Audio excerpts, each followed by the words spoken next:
Hi friends, మేమైతే ఈరోజు evening బయటకు వచ్చినాం అనమాట.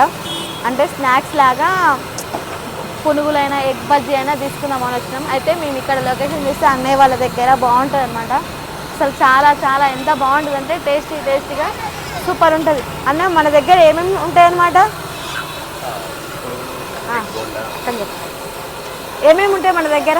పునుగులు, బజ్జీ, గారె, ఎగ్ బోండా. పునుగులు, బజ్జీ, గారె, ఎగ్ బోండా అనమాట. మనకి టమాటో చట్నీ, ఇది టమాటో నార్మల్ చట్నీ అనమాట. చాలా అంటే చాలా బాగుంటాయి. మేమైతే ఈరోజు ఈవినింగ్ తీసుకుందామని నేనైతే ఈరోజు ఎగ్ బోండా తీసుకున్నాను అనమాట. ఫ్రెండ్స్, మీరు కూడా ఎవరైనా నేను లింక్ ఇస్తే ఛానల్లో పెడతా. సాయంత్రం పూట పిల్లల్ని తీసుకొని రావడానికైతే ఇక్కడ మాత్రం చాలా అంటే చాలా బాగుంటుంది. మన కేఫ్ ఎదురుగా కేఫ్ అనమాట. సూపర్ ఉంటాయి అనమాట, మస్తు టేస్టీగా ఉంటాయి ఫ్రెండ్స్. చూడండి ఫ్రెండ్స్, నేనైతే తీసుకున్నా కదా, తింటున్నా. కిరాణి